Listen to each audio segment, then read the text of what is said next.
ఒక పెద్ద అడవిలో ఒక చీమల గూటి ఉండేది.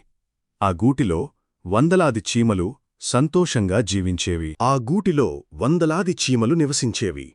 వాటి జీవనం క్రమశిక్షణ, శ్రమ, సమన్వయంతో నిండిపోయేది. వేసవికాలం వచ్చింది. చెట్లు పండ్లతో గింజలతో నిండిపోయాయి.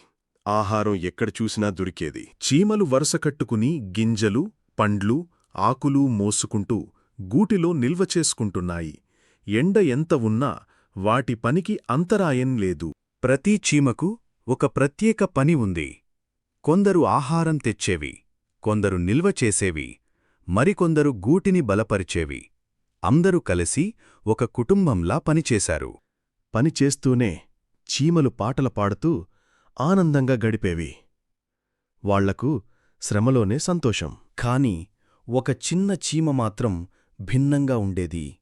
అది ఎప్పుడూ సరదాకోసం వెతుకుతుండేది. పనిచెయ్యకుండా గాలి తాగుతూ కూర్చునేది. ఇతరులు శ్రమిస్తుంటే ఆ చీమ మాత్రం ఆకుల క్రింద కూర్చుని విశ్రాంతి తీసుకునేది. తనకు సమయం చాలానే ఉందని అనుకునేది. మిగతా చీమలు దానిని హెచ్చరించాయి. ఇప్పుడు కష్టపడకపోతే తరువాత ఆకలితో ఇబ్బంది పడతావు అని చెప్పాయి. కాని అది వినలేదు. రోజులు గడిచాయి. వేసవి ముగిసి గూటి ఆహారంతో నిండిపోయింది. కాని ఆలస్య చీమ దగ్గరమాత్రం ఏదీ లేదు. మెల్లగా శరదృతువు వచ్చింది. చెట్ల ఆకులు ఊడిపోతున్నాయి. చలికాలం దగ్గర పడుతోందని అందరికీ స్పష్టమైంది. మిగతా చీమలు గూటిని మరింత బలపరిచాయి.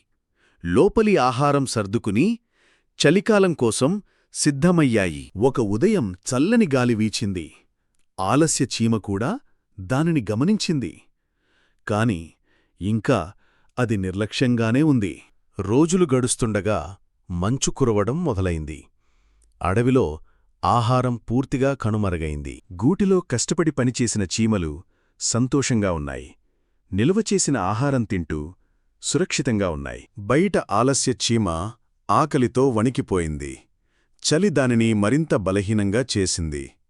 దాని పొట్ట మోగుతూ ఉంది. ఇక ఆ చీమకు ఒక్క దారి మాత్రమే కనిపించింది. తన సహచరుల దగ్గర సహాయం అడగడం.